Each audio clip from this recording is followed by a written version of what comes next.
할렐루야. 다 같이 일어나서 하나님의 말씀 함께 읽도록 하겠습니다. 사사기 16장 28절 말씀 함께 읽습니다. 시작.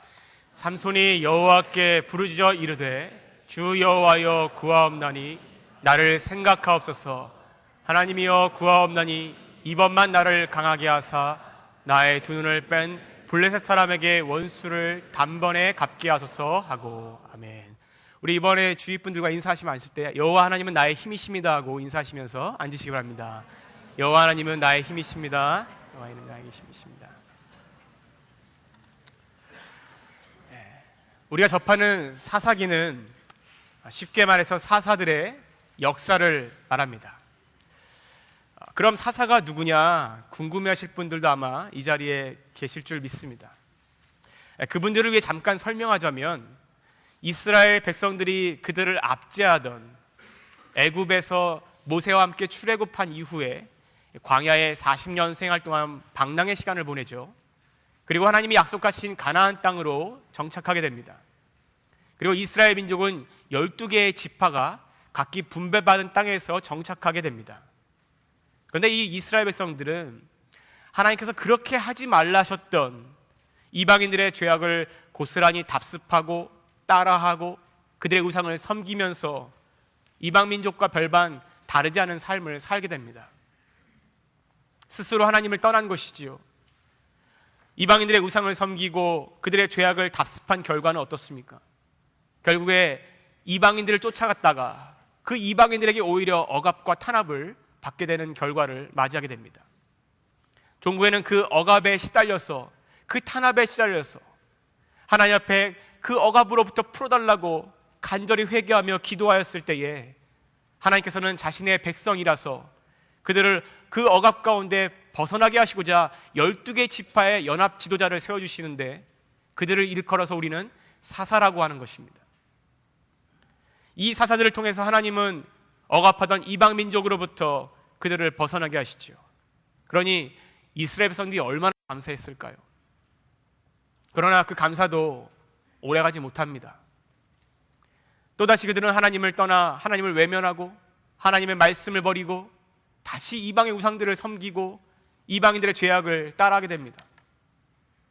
그러나 어김없이 고통 가운데 있을 때에 그들이 하나님께 부르짖으면 그들을 용서하시고 다시 사사를 세워서 구원해 주시는 하나님. BC 1400년부터 약 350년간 이 사사시대의 기간 동안 이 일은 수없이 반복됩니다. 여러분, 그렇게 보면 참 하나님 자비로우시기 때문에 우리가 사람이 하나님의 은혜는 받기 쉬워도 그 받은 은혜를 간직한다는 것은 그렇게 쉬운 게 아니구나라는 것을 다시 한번 깨닫게 됩니다. 이 사사의 시대의 마지막 시대도 또 어김없이 이스라엘 민족들은 하나님의 은혜를 잊어버리고 이방 신들을 섬기고 그들의 죄악을 답습합니다. 그래서 이번에는 지중해 해안가에 자리 잡고 있던 블레셋이라는 이방 민족에 의해 억압을 받게 되죠. 그것도 무려 40년간 말이죠. 하나님께서는 그들의 백성이 억압받는 것을 원치 않으셨기 때문에 이번에도 사사를 세워서 그의 백성을 억압으로부터 구원코자 하십니다. 그래서 삼손이라는 한 나실인을 태어나게끔 예비하시죠. 여기서 나실인이라는 것은 하나님의 특별한 사명을 받아서 태어날 때부터 하나님으로부터 구분되어 선택받은 자를 얘기합니다. 이렇게 보면 삼손은 태어날 때부터 나실인으로 태어나서 하나님으로부터 구분된 사람이었습니다. 이러한 나실인은 민수기 6장을 보면 하나님과 특별한 관계가 있기 때문에 특별히 구별받았기 때문에 상징적인 규례가 있습니다. 하나님과의 관계를 나타내는 규례, 나실인으로서 지켜야 되는 규례인 것이죠. 예를 들면 머리에 삭도를 대지 않는 것, 그리고 독주를 마시지 않는 것, 그리고 부정한 것과 부정한 일들을 행하지 않고 먹지 않는 것들이 대표적인 예라 할 수 있을 것입니다. 하나님께서는 삼손을 통하여서 그의 백성을 억압하시는 블레셋으로부터 구원하시려는 그 특별한 뜻을 가지고 계셨기 때문에 삼손에게 다른 사람과 달리 또한 특별한 것을 허락해 주셨습니다. 그것이 무엇입니까? 여러분이 잘 아는 대로 엄청난 괴력입니다. 엄청난 힘을 하나님께서 부여해 주신 것이죠. 그래서 사사기 13장 5절에 이르기를 그가 블레셋 사람 손에서 이스라엘을 구원하기 시작하였다라고 기록하는 것입니다.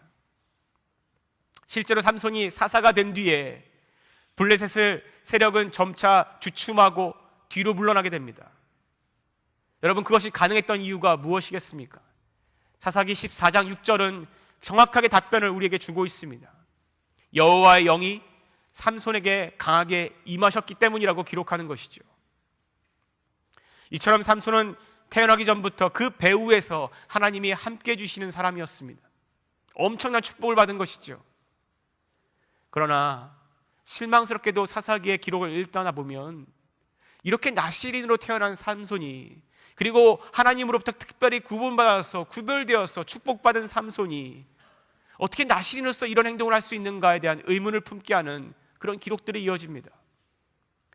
그리고 그의 말로는 어떻습니까? 아주 비참한 말로를 맞이하게 되는 것을 보게 됩니다. 그렇다면 하나님께서 이 삼손의 이야기를 통해서 그렇게 축복받은 삼손이 어떻게 이렇게 비참한 말로를 맞이하는지를 알려주시면서 우리에게 전하시는 영적인 메시지는 무엇일까요? 이러한 삼손의 이야기를 통해 우리는 첫 번째로 교만으로 무너지는 삼손을 보게 됩니다. 어느 날 삼손은 블레셋의 도시였던 딥나라는 곳을 가게 됩니다. 그리고 그 딥나에 이르러 한 여인에게 반하게 되죠. 그리고 무슨 생각을 했는지 이 여인과 결혼을 하겠다고 결심을 합니다. 부모의 만류에도 불구하고 그 여인과 끝내 고집을 세워서 결혼을 하게 됩니다.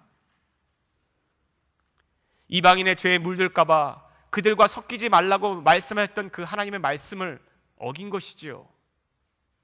그 결혼에 대한 삼손의 변명은 이렇습니다.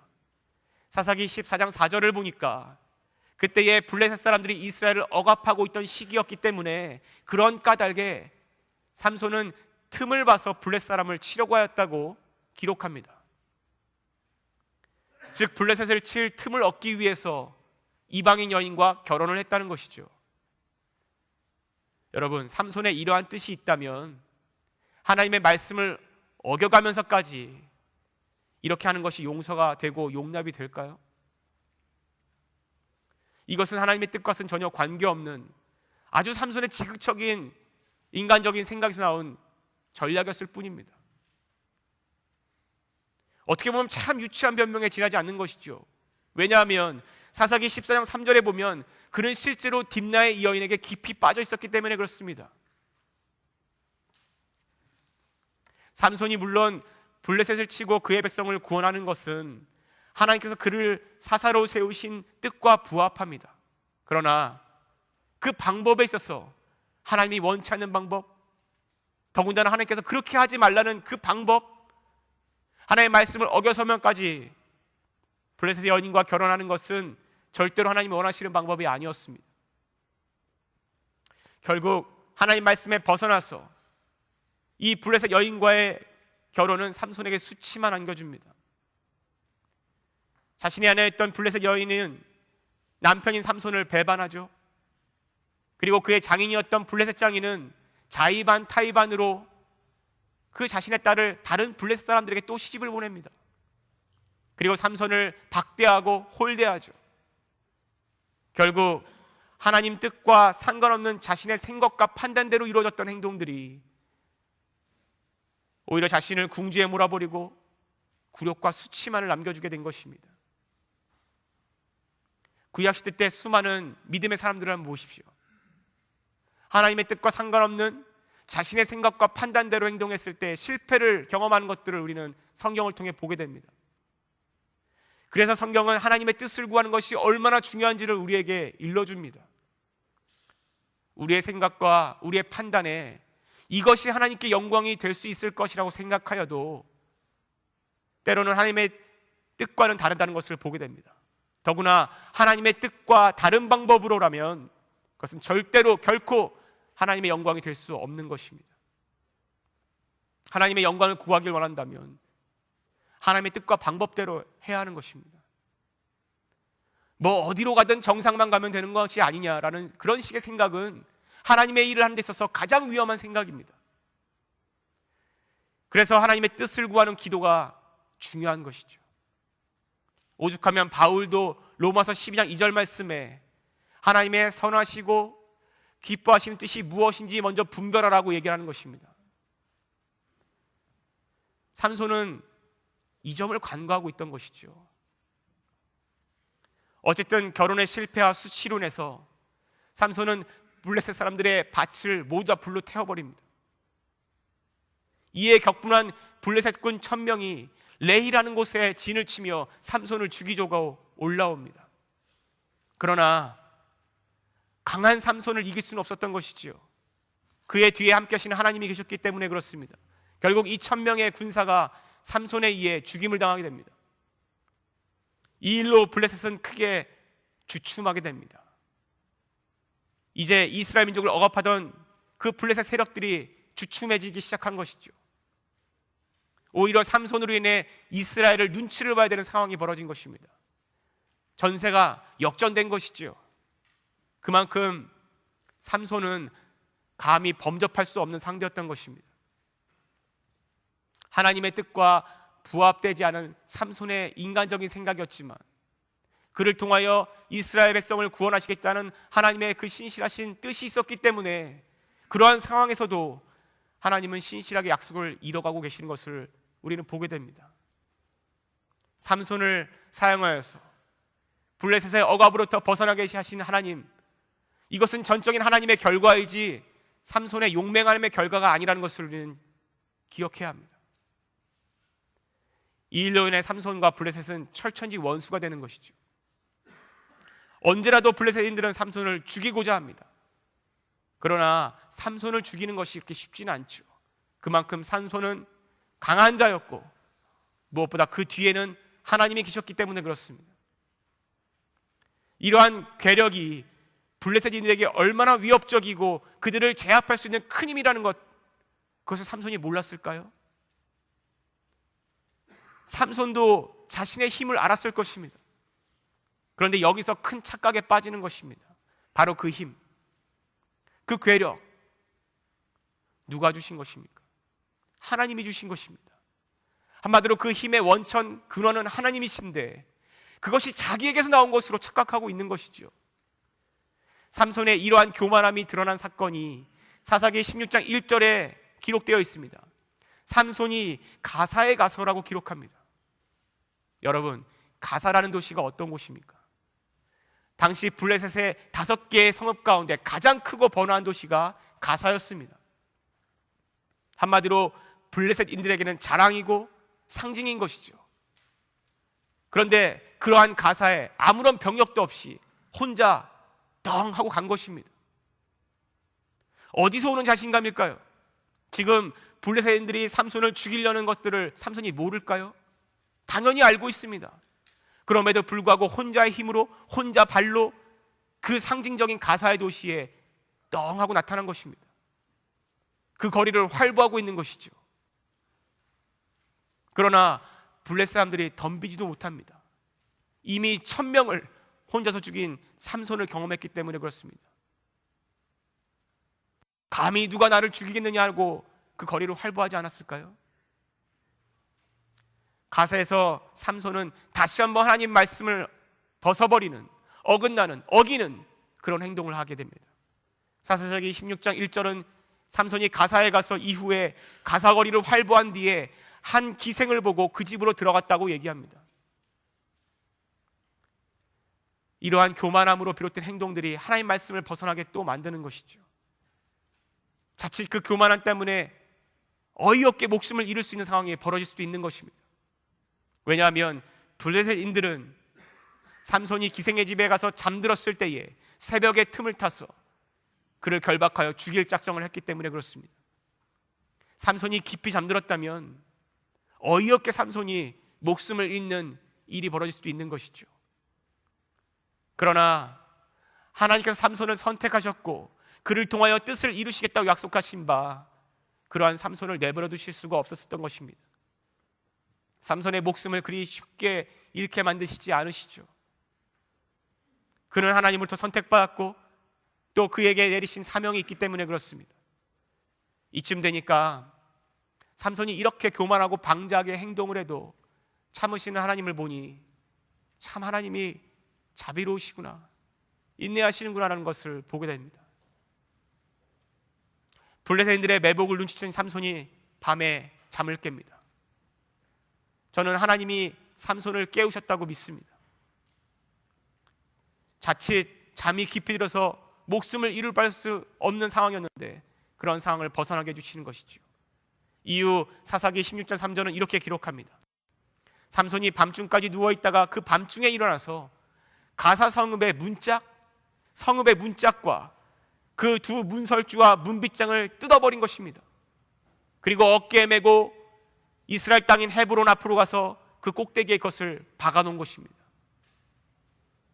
다시 한번 블레셋인들은 삼손의 괴력에 놀라게 되죠. 말도 안 되는 일이 벌어진 것입니다. 여러분, 성읍의 문짝이라는 것이 무엇을 상징합니까? 고대 근동에서 성읍의 문짝이라는 것은, 성문이라는 것은 방어를 상징함과 동시에 그 성읍의 자존심인 것입니다. 그런데 그 자존심을 뜯어버리고 그 문을 잠그는 문설주와 문빗장을 떼어버렸다는 것은 언제든지 마음만 먹으면 내가 이쯤 가사 성읍 하나 정도는 부셔버릴 수 있다는 것을 의미로 남긴 것입니다. 그리고 그 성읍과 문빗장들을 어디다 갖다 놓습니까? 이스라엘 땅인 헤브론 산 앞 꼭대기에다가 박아놨습니다. 자신의 민족을 억압하는 블레셋인들에게 정말 보이지 않는 강력한 메시지를 삼손이 남긴 것이죠. 그러나 이러한 블레셋인들은 삼손의 괴력을 보고 두려움에 떨지만 사실 이 일을 하신 것이 누구십니까? 바로 하나님이셨습니다. 자신의 민족을 괴롭히고 억압하는 블레셋인들을 향하여서 그 뒤에 하나님이 계시다는 것을 보여주신 것이지요. 실상 하나님께서 삼손을 통하여 블레셋인들에게 두려움을 주신 것입니다. 그러나 여전히 삼손은 이 힘이 자신의 힘이라고 믿고 있는 것이죠. 이 교만한 마음 때문에 삼손이 무너지는 것입니다. 그는 자신의 힘을 믿었지 결코 하나님을 믿는 것이 아니었습니다. 자신의 힘을 의지한 것이지 절대 하나님을 의지한 것이 아니었습니다. 여러분, 교만이라는 것은 어려운 것이 아닙니다. 내가 잘하는 것을 자랑한다고 해서 교만이 아니라, 성경에서 말하는 교만이라는 것은 하나님을 인정하지 않을 때 시작되는 것입니다. 하나님의 존재를 거부하거나 하나님의 존재를 망각하거나, 그래서 나의 혼자의 힘으로 살아간다고 생각하는 그 순간에 이미 교만한 것입니다. 교만은 자신의 존재를 부각시킬 때 나타나는 것이지요. 이러한 삼손의 큰 착각, 이 교만이 후에 자신을 무너뜨리는 계기가 되는 것입니다. 삼손은 이러한 교만한 마음 외에 두 번째로 정욕이라는 죄악을 갖고 있었습니다. 교만이란 마음에 그를 무너뜨리는 또 다른 죄가 바로 정욕인 것이죠. 사사기 16장 4절 말씀은 이후에 삼손이 소래 골짜기에 이르러서 드릴라라는 여인을 사랑하게 됐다고 기록합니다. 성경은 이 드릴라라는 여인이 블레셋 사람인지 아닌지 명확하게 밝히고 있지는 않습니다. 그러나 이후의 기록들을 보면 드릴라가 블레셋 사람들에게 편향된 것을 보면 그는 분명히 블레셋 사람 중에 한 명이라는 것을 짐작할 수 있습니다. 또한 그의 이름에서 보듯이 음탕하다는 이름을 갖고 있다면 분명히 우리가 생각하는 정결한 여인은 아니겠죠. 그러한 음탕한 여인, 이방 여인을 삼손이 다시 사랑하게 된 것입니다. 삼손의 이 방만한 여성 편력이 처음에는 블레셋의 딥나 여인을 사랑하게 되더니 하나님이 원치 않은 결혼까지 하게 되고, 이후에 가사 성읍에 혼자 찾아가서 기생의 집을 두드리고 밤을 지새우고, 그리고 이제는 드릴라까지 이르게 된 것입니다. 삼손을 죽이려고 했던 이 블레셋인들은 이 드릴라를 매수하기 시작합니다.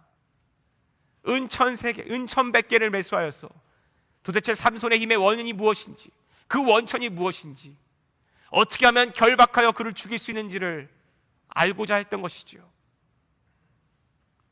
은 한 세겔이 당시 노동자 4일치에 해당되는 금액이라면 1000세겔이라는 것, 1100개라는 것은 노동자가 10년을 일해야 감당할 수 있는 금액인 것입니다. 엄청난 금액인 것이죠. 이 엄청난 금액은 그 음탕한 여인에게 주면서까지 블레셋인들은 삼손을 죽여야만 했던 것입니다. 왜냐하면 삼손 한 명으로 인해 자신의 세력이 축소되고 주춤하게 되고 이스라엘의 눈치를 봐야 되는 상황이 벌어졌기 때문에 그렇죠. 돈에 매수된 드릴라가 삼손을 아주 교묘하게 유혹합니다. 도대체 당신의 힘의 원천이 무엇이며 어떻게 하면 당신을 결박할 수 있습니까? 여러분이 삼손이라고 한번 생각해 보십시오. 당신의 힘의 원천이 무엇입니까? 어떻게 결박하면 됩니까? 이것을 물어보는데 의심도 전혀 하지 않을까요? 그런데 그럼에도 불구하고 대수롭지 않게 넘기는 삼손을 생각해 보십시오. 삼손이 그만큼 드릴라에 얼마나 빠져 있었는지를 보게 되는 것이고, 그로 인해 이 정욕으로 인해 삼손의 영적인 무지함이 어디까지 왔는지를 보게 되는 것입니다. 한편 이 드릴라가 삼손을 유혹하는 모습들을 자세히 보면 마치 창세기 3장에 기록되어 있을 때 마귀가 하와를 유혹하는 것들을 보게 됩니다. 유사합니다. 여러분, 마귀의 존재를 믿으십니까? 여러분, 마귀는 싫지 않은 영적인 악의 세력입니다. 이 마귀는 우리의 연약한 부분을 통해 우리를 죄에 빠뜨리고 유혹합니다. 삼손은 괴력의 사람이었지만 그의 정욕을 이길 만한 힘은 없었던 것이죠. 그가 처음에 딥나의 여인과 사랑에 빠진 것도, 기생의 집에 들어간 것도, 이 드릴라를 사랑했는 것도 그에게는 괴력은 있었지만 이러한 정욕들, 유혹들을 이길 만한 힘은 없었던 것입니다. 이것이 삼손에게 가장 연약한 부분인 것이죠. 그런데 마귀는 그 연약한 부분을 건드리는 것입니다. 약점을 파고드는 것이죠. 계속해서 그 약점을 파고들어서 그를 파멸로 이끌고 하나님과 관계를 끊어버리고 하나님 말씀에서 벗어나게 만들고, 그것이 바로 마귀의 유혹인 것입니다. 이러한 마귀의 유혹은 단호하게 처음부터 차단하지 않으면 안 됩니다. 예수님께서도 광야에서 시험 받으실 때에, 마귀에게 시험 당하실 때에도 그 유혹을 말씀으로 단호하게 이기신 것을 보게 됩니다. 여러분, 왜 예수님이 시험을 받으실 분이십니까? 시험을 받지 않아도 그분은 이길 수 있는 분입니다. 그러나 우리를 위하여 광야에 친히 시험 받으러 가셨습니다. 우리가 그만큼 유혹받은 존재이고 죄에 노출된 존재이고 마귀에게 유혹받을 존재이기 때문에 어떻게 하면 마귀를 이길 수 있는지, 그 유혹들을 물리칠 수 있는지를 가르쳐 주시고자 예수님이 친히 시험을 받으신 것이죠. 그래서 어떻게 이기라고 말씀하십니까? 말씀으로 이기라고 가르치는 것입니다. 말씀으로, 단호하게. 그러나 삼손은 이 드릴라의 질문을 차마 거절할 수 없었어 단호하게 차단하는 것이 아니라 타협하고 회피합니다. 스스로 진실을 말할 수 없었기 때문에 그렇죠. 처음에는 자신을 향하여서 마르지 않은 새 활줄로 7겹을로 자신을 결박하면 힘이 없어질 것이라고 거짓말로 회피하더니 이것이 진실이 아님을 드러나자 이번에는 두 번째로 한 번도 쓰지 않은 새 밧줄로 나를 묶으면 내가 힘이 빠질 것이라고 또 거짓말로 얘기합니다. 여러분, 그러나 마귀의 유혹은 참 교묘합니다. 연약한 부분을 파고들 뿐만 아니라 마귀의 유혹이라는 것은 집요하고 집요합니다. 마귀는 절대 포기하지 않습니다. 나는 마귀의 유혹을 이길 수 있다고 자부하지 마십시오. 우리는 그만큼 죄의 본성을 가지고 있고 언제라도 마귀의 타겟이 될 수 있고 유혹받을 수 있는 존재입니다. 여러분, 마귀는 이겨야 하는, 싸워하는 대상이지 타협하는 대상이 아닌 것입니다. 이 마귀는 우리를 죄에 빠뜨리고 무너질 때까지 절대 포기하지 않습니다. 하나님과 관계에서 우리를 끊어놓으려고 온갖 교묘한 수작과 집요하게 여러분의 약점을 건드릴 것입니다. 그것이 물질이든 사람이든 어떤 거든지 간에 여러분의 약점을 건드리고 집요하게 파볼 것입니다. 드릴라가 알려준 대로 블레셋인들이 삼손이 잠든 사이에 몰래 들어와서 마르지 않은 새 활줄을 7겹으로도 묶어보고 또 쓰지 않는 새 밧줄을 7겹으로 별갑해도 삼손은 그것을 금방 끊어버립니다. 그런데 드릴라가 오히려 적반하장적으로 화를 냅니다. 이 상황이 이해되시는지요? 이쯤 되니까 삼손이 마치 화를 내는 드릴라를 향하여서 애정을 갖고 있고, 또 자신이 결박했던 줄을 끊어버리고 주랭랑치는 블레셋인을 보면서 껄껄거리고 웃지 않았을까요? 그것을 즐기는 것 같습니다. 또다시 물어보는 드릴라의 질문에 이번에 삼손이 이렇게 얘기합니다. 자신의 머리카락 7가닥을 빼어서 날실에다 배틀해놓고 실을 짜서 그 실로 자신을 묶으면 자신이 힘이 빠질 것이다. 여러분께서 삼손이 그 힘의 원천이 머리에 있다는 것을 아신다면, 머리카락에 있다는 걸 아신다면 이 질문의 답이 얼마나 진실에 근거한 답인 것을 여러분 아실 것입니다. 그만큼 영적으로 무뎌지고 있는 것이지요. 그러나 삼손이 알려준 사실 마지막 방법도 삼손을 결박할 수는 없었죠. 이것이 실패로 돌아가자 드릴라는 나를 사랑하지 않기 때문에 그런 거라고 투정하면서 화를 또 냅니다. 삼손이 자신이 드릴라에게 말해주는 방법대로 아침에 일어나면 결박되어 있고 블레셋인들이 잡으려고 와 있고 이런 일이 반복되고 있는데 그 저희를 몰랐을까요? 삼손도 분명히 그 저희를 알 것입니다. 그런데 왜 삼손이 드릴라를 향하여서 그것이 왜 그렇게 궁금하냐고, 도대체 저 아침에 오는 블레셋인들과 당신은 어떤 관계이냐고 왜 물어보지 않는지를 모르겠습니다. 바보여서요? 아니죠. 자신이 진실을 얘기하지 않는 이상 어느 누구도 자기를 죽일 수 없다라는 자신만의 힘이 있는 것입니다. 교만함이 있는 것이고 정욕으로 인해 불거진 모든 일이지만 감히 누가 나를 건드리냐 하는 교만함이 싹트고 있었던 것입니다. 그러나 이것은 큰 착각이죠. 마귀는 그렇게 호락호락한 상대가 아닙니다. 만만한 상대가 아니라는 말씀입니다. 말씀으로 완전하게 무장하지 않으면, 예수님 말씀하신 대로 그렇게 말씀으로 우리가 세워가지 않는다면 그 유혹에 넘어갈 수밖에 없습니다. 우리 자신은 그렇게 강한 존재가 아닙니다. 하나님의 말씀을 무장하지 않는 한 우리는 그저 연약한 마귀의 공격 대상에 불과합니다. 삼손도 하나님이 함께하지 않는다면 이러한 마귀의 유혹에 넘어갈 수밖에 없는 그냥 연약한 존재일 뿐입니다. 집요한 드릴라의 물음 가운데 사사기 16절 말씀은 삼손이 그래서 얼만큼 무너져 있는지를 보게 됩니다. 처음에는 자신만만했겠죠. 감히 누가 내가 진실만 얘기하지 않으면 감히 누가 나를 결박하겠나 했겠죠. 그런데 질문이 집요해지고 교묘해지고 교활해지면서 이러한 마귀의 유혹에 삼손이 어떻습니까? 날마다 그 말로 그를 재촉하여 졸음해 삼손의 마음이 번뇌하여 죽을 지경이라고 얘기합니다. 마귀는 삼손의 연약한 부분을 계속 집요하게 파고드는 것이죠. 정욕을 계속 건드리고 끄집어낸 것입니다. 가장 연약한 부분을 집요하게 파고드는 것이죠. 결국 삼손이 넘어갑니다. 그리고 드릴라에게 진실을 말해버리죠. 그의 머리카락을 삭도를 대면, 자르면 힘이 없어진다는 것을 말해버린 것입니다. 그 자신만만했던 마음 어디 갔습니까? 여러분, 우리가 삼손을 보면 무엇을 보게 됩니까? 나는 믿음이 강해서, 나는 매일 기도하기 때문에 절대 마귀의 유혹에 넘어가지 않는다, 죄를 지지 않는다. 여러분, 자부하지 마십시오. 우리는 정말 연약한 존재입니다. 매일매일 하나님께 기도하면서 그 말씀으로 매일매일 우리 자신을 돌아보지 않는다면 언제라도 이처럼 유혹에 넘어갈 수밖에 없는 존재라는 것을 깨달아야 합니다. 하나님이 필요한 존재인 것이죠. 하나님의 말씀으로 무장해야 하는 존재인 것입니다.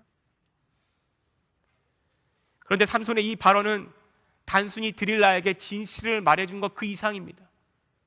이 비밀은 누구와의 비밀입니까? 하나님과의 비밀입니다. 하나님과의 관계를 나타내는 것이죠. 그러나 순간, 그 유혹에 넘어가는 순간 삼손은 여인과의 관계를 하나님과의 관계보다 더 중히 여겼던 것입니다. 드릴라의 저희와 그녀의 악한 계략을 분간하지 못할 만큼 영적으로 피폐해지고 말씀에서 완전히 떠나버리는 것이죠. 진실을 알게 된 드릴라가 삼손을 자기 무릎 위에 베게 하고 자기 한 뒤에 블레셋 사람들을 부릅니다. 그리고 그의 머리카락을 삭도를 대어 잘라버리죠. 그 순간 삼손은 그의 육체에서 힘이 빠져버립니다. 여러분, 그에게 긴 머리카락은 표면적으로는 그의 힘의 상징이었지만 실제로 그의 힘의 원천은 머리카락이 아니라 하나님이셨습니다. 그런데 삼손이 나시린으로서 선택받은 자임에도 불구하고 그 특별한 관계에 있던 하나님의 관계를 소홀히 여기고 그것을 파괴하였을 때에 그는 힘을 다 잃어버린 것입니다. 드릴라의 유혹으로 인해 하나님과의 약속을 깨버리고 관계를 버려버린 것이지요. 즉 교만과 정욕으로 인해 하나님의 관계를 버려버린 것과 마찬가지였습니다. 그 순간, 그 관계를 포기하는 순간 모든 것을 잃어버린 것이었습니다. 결국 삼손은 어떻게 됩니까? 그렇게 블레셋인들에게 결박당하고 두 눈이 뽑혀가고 그 교만함으로 활보하고 됐던 그 가사라는 성읍에 끌려가게 됩니다. 그리고 노줄로 매어서 옥에서 맷돌을 돌리는, 큰 맷돌을 돌리는, 짐승도 아닌데 사람이 맷돌을 돌리는 그런 처참한 신세로 전락해버립니다. 여러분, 이처럼 하나님을 떠나거나 하나님과의 관계를 소홀히 여긴다면 우리에게 남는 결과라는 것이 이런 것입니다. 그렇지만 하나님께서는 그러한 삼손도 포기하지 않으십니다. 그러한 삼손을 포기하지 않고 들어쓰신 하나님을 우리는 보게 됩니다. 하나님께서 삼손을 사사로 삼으신 이유는 분명히 이스라엘 민족을, 그의 백성을 블레셋의 억압에서 벗어나게 하시려는 시작이 되었다고 얘기합니다. 그런데 지금 어떻습니까? 시작은커녕 두 눈도 뽑혀가고 짐승같이 옥에서 맷돌을 올리는 전제로 전락해버렸습니다. 그럼 하나님의 약속은 어떻게 되는 것입니까? 이스라엘 백성을 구원하겠다는 하나님의 약속은 어떻게 되는 것입니까? 블레셋인들은 삼손을 결박한 것을 이르러서 그의 뒤에 있던 여호와 하나님을 우리 신인 다곤 신이 이겼다고 생각을 합니다. 하나님을 모욕하는 것이지요. 자신들에게 공포의 대상이 되었던 삼손을 제압했다는 것이 자신의 신이, 삼손의 신인 여호와 하나님을 이겼다고 생각하여서 그들은 큰 축제를 벌입니다. 삼손을 욕보이게 하여서 여호와의 하나님의 이름을, 수치를 주고 굴욕을 주고 자신들의 신의 위대함을 높이고자 했던 것이죠. 이것은 블레셋인들이 곧 하나님께 도전하는 것과 다름없었던 것입니다. 비록 삼손이 유혹되어서 비참한 처지에 놓이게 되었지만 여러분, 그것이 하나님의 처지를 대변하는 것은 아닙니다. 하나님께서는 약속하신 그 신실함을 이루기 위해서라도 다시 한번 그 삼손을 포기하지 않으시고 삼손을 들어쓰십니다. 축제로 3,000명의 가량이, 더군다나 블레셋의 5개 성읍에 추장되는 사람들이 다 모여있는, 그 방백들이 모여있는 그 자리에 두 눈이 뽑힌 삼손은 조롱거리가 되어서 그 자리에 나옵니다. 맹인이 되어버린 삼손을 이끌고 있는 소년이 삼손을 이끌고 있습니다. 삼손은 그 순간 그 소년에게 지붕을 바치고 있는 두 기둥으로 자신을 안내달라고 부탁을 합니다. 그리고 자신을 세워달라고 부탁을 하죠. 양손으로 각 기둥을 껴 의지하고는 마지막으로 하나님께 부르짖습니다. 그것이 우리가 오늘 읽었던 사사기 10장 28절 말씀입니다. 삼손이 여호와께 부르짖어 이릅니다. 주 여호와여, 구하옵나니 나를 생각하옵소서. 하나님이여, 구하옵나니 이번만 나를 강하게 하사 나의 두 눈을 뺀 블레셋 사람에게 원수를 단번에 갚게 하여 주옵소서. 여러분, 삼손은 블레셋인들에게 결박당하고 아주 처참한 신세가 된 그 순간에 드디어 하나님을 깨달은 것입니다. 나의 힘이 나에게서 온 것이 아니라 하나님이 주신 힘이었구나라는 것을 깨닫게 된 것이지요. 그 순간에 하나님을 찾은 것이고 부르짖은 것입니다. 이 부르짖음에 하나님께서 응답해 주십니다. 하나님께서는 다시 한번 그의 힘의 근원이 되어 주시고 그에게 힘을 부어 주십니다. 그리고 삼손이 그 힘을 받아 기둥을 밀어뜨렸을 때에 지붕이 내려앉고 건물이 무너져 내리면서 거기에 있던 블레셋 방백들, 즉 5 추장들과 수많은 수천 명의 블레셋 사람들이 삼손과 함께 압사합니다. 결국 하나님께서는 약속하신 바대로 삼손을 통하여 블레셋의 모든 방백들을 제거하시고 이방 민족에게서 그들의 백성을 구원하시기 시작하셨던 것입니다. 그리고 그 약속의 성취는 언제 이루어집니까? 다윗 왕 때 이루어지게 됩니다. 여러분, 삼손의 일생을 보면서 하나님은 오늘 저와 여러분에게 무엇을 말씀하고 계실까요? 삼손이 힘을 잃었던 근본 원인은 머리카락을 깎인 데 있는 것이 아닙니다. 그가 하나님의 말씀을 떠났기 때문에 그런 것이죠. 여러분, 삶 가운데 여러분에게 주어진 환경들을 한번 생각해 보십시오. 물질, 건강, 학업, 때로는 명예도 주시죠.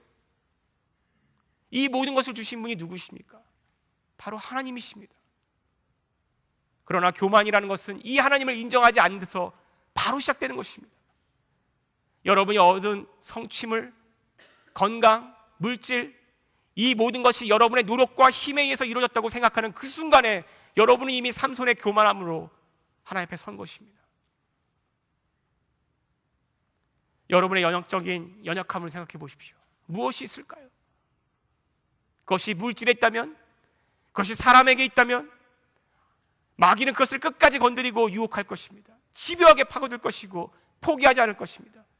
여러분을 하나님으로부터 떨어뜨리기 위해서, 말씀에서 벗어나게 하기 위해서라도 마귀는 절대 포기하지 않습니다. 그 연약함에 여러분의 힘으로 대처하시겠습니까? 예수님께서는 우리에게 정확히 말씀하셨습니다. 말씀이 아니면 그 마귀의 유혹을 이길 수 없다고 얘기하셨습니다. 하나님께서는 오늘 사사기의 말씀을 통하여서, 삼손의 말씀을 통하여서 우리에게 똑같은 말씀을 하고 계십니다. 말씀으로 무장하고 모든 힘의 근원이 되신 여호와 하나님만을 의지하라는 것이지요. 하나님을 떠난 죄의 결과는 비참합니다. 그것이 우리 눈에 보이기에는 명확히 드러나지 않는다 할지라도 우리의 영은 썩어져 가고 죄에 물들어서 하나님 앞에 떠나는 것입니다. 하나님을 떠나 살 수 없는 우리는 단 한순간도 하나님 없이 살 수가 없습니다. 그러나 하나님을 인정하지 않는 데서 여러분의 힘의 근원을 하나님이 아닌 다른 것을 찾기 시작한다면 그 결과는 비참해지는 것입니다. 예수님으로 인해, 그 복음으로 인해 저와 여러분은 삼손과 같이 영적인 나실인입니다. 하나님이 태초전부터 선택하시고 미리 불러주셔서 하나님의 말씀에 따라 축복받으며 사는 존재로 세워주신 자들입니다. 그리고 우리를 향하여서 하나님은 예수님 오실 그날까지 복음 전파의 사명을 감당하라고 사명도 주셨습니다. 그렇다면 여러분, 우리는 나실인인 것입니다. 하나님 말씀에 벗어나도 안다는 것이고 하나님 말씀대로 살아야 되는 존재인 것이죠. 그러한 영적인 나실인이 세상의 가치관을 쫓아 살고 세상 사람들이 원하는 것들만 요구하고 그들과 똑같이 살아간다면 그것이 삼손의 과오와 잘못된 것과 무엇이 다르겠습니까? 여러분, 하나님은 우리의 삶의 근원이 되십니다. 그것을 인정해야 합니다. 실상 우리는 삼손과 같이 똑같은 죄를 반복하면서 살아가는 것이 아닌가 싶습니다. 매일매일 말로는 아닌 것 같지만 우리 마음 가운데 교만함이 있을지도 모릅니다. 연약함으로 세상의 가치관과 세상에 추구하는 바들을 쫓아가며 살아가는 것이 아닌가 싶습니다. 우리의 정욕이지요. 그러나 그럼에도 불구하고 우리를 포기하지 않으시는 하나님, 우리를 인내하시고 기다리시는 하나님, 매를 드셔서라도 우리를 회개하게 하셔서 하나님께 돌아오게 만드시는 그 하나님을 보면 그것이 우리에게 감사 제목인 것이죠. 하나님께서 그렇게 하시는 이유 단 한 가지입니다.